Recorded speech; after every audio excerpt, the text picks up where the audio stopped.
Dear friends, Farzana Haldi Bakes and Cooks at আপোনালোকক স্বাগতম জনাইছো। আসসালামু আলাইকুম নমস্কাৰ। আজি আগবঢ়াব লৈছো মাগুৰ মাছৰ ঝোল, জালুক আৰু নৰসিংহ পাত দি পেলাই। এই মাগুৰ মাছৰ ঝোল বনাবলৈ আমাক লাগিব মাগুৰ মাছ 6 ডোখৰ। মই তাৰ লগত মাথাটো লৈছো। ভালকৈ ধুই মেলি ল'ব মাগুৰ মাছখিনি নিমখ দি পেলাই। জালুকৰ পেষ্টৰ কাৰণে মই লৈছো 2 টেবুলস্পুন গোটা জালুক আৰু 1 টেবুলস্পুন গোটা জিৰা। অকণমান মাৰি অকণমান গ্ৰাইণ্ড কৰি ল'ব আৰু এইখিনি গ্ৰাইণ্ড হৈ গ'লে তাত 10-12 ফুটামান নহৰু দি তাৰ লগতে 2টা কেঁচা জলকীয়া দি পেলাই আকৌ এবাৰ গ্ৰাইণ্ড কৰিব।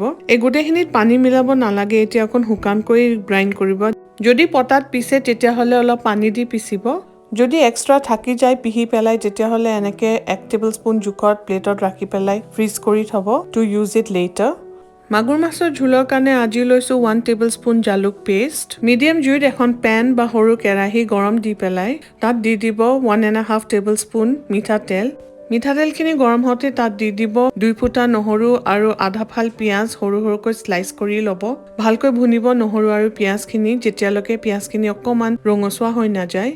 পিঁয়াজখিনি ৰং উঠোতেই তাত দি দিব 1 টেবুলস্পুন জালুক পেষ্ট আৰু 1 টেবুলস্পুন পিঁয়াজৰ পেষ্ট। জালুক আৰু পিঁয়াজৰ পেষ্টখিনি অলপ গোটা হৈ আছে কাৰণ ফ্ৰিজৰ পৰা ওলোৱা হৈছে। এতিয়া তাত দি দিব পিচি লোৱা নৰসিংহ পাত। পিচি লোৱা হৈছে কাৰণ অকণ পানী মিলোৱা হৈছে। এতিয়া তাত দি দিব আধা চাহ চামুচ হালধি, আধা চাহ চামুচ জিৰা গুড়ি, আধা চাহ চামুচ নহৰু বটা, নিমখ সোৱাদ মতে, 1/4 টিস্পুন জলকীয়া গুড়ি দি পেলাই গোটেইখিনি মিলাই পেলাই তাৰপিছত খুব ভালকৈ ভুনিব যেতিয়ালৈকে তেলখিনি ফুটি নোলায়। এতিয়া তেলখিনি ফুটি ওলাই গৈছে দেখিছেনে? আৰু এবাৰ ভালকৈ ভুনি পেলাই এতিয়া মাছকেইডোখৰ এডোখৰ কৰি বঢ়িয়াকৈ তাত বহাই দিব মছলাখিনিৰ ওপৰত। আৰু এতিয়া এইফালে 2 মিনিটমান সিজিবলৈ দিব কাৰণ মাছখিনি আমি ভাজি লোৱা নাই। তাৰপিছত যেতিয়া 2 মিনিট হৈ যাব প্ৰত্যেকডোখৰ উল্টাইও দিব, ইটো চাইডতো আকৌ 2 মিনিট হ'বলৈ দিব।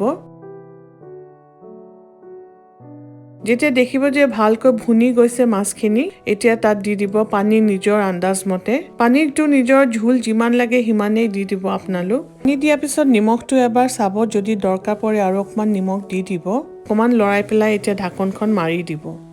7-8 মিনিটমান পিছত ঢাকনখন খুলি পেলাই এবাৰ গোটেই মাছকেইডোখৰ উল্টাই দিব।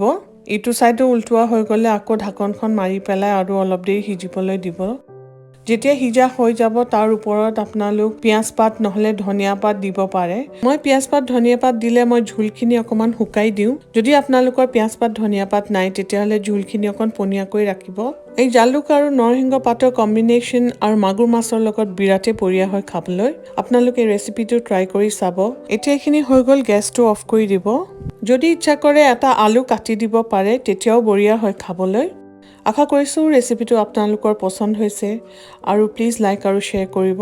মোৰ ডেছক্ৰিপশ্যন বক্সটো চাবলৈ নাপাহৰিব, প্লেলিষ্ট বনোৱা আছে, তাত চব ৰেচিপি লিংকছখিনি দিয়া আছে। নতুন ভিউৱাৰ্ছসকলক অনুগ্ৰহ কৰিছোঁ মোৰ চেনেলটো ছাবস্ক্ৰাইব কৰিবলৈ যদি এতিয়ালৈকে কৰা নাই, আৰু বেল আইকনটো প্ৰেছ কৰি দিব টু গেট পষ্ট নটিফিকেশ্যনছ।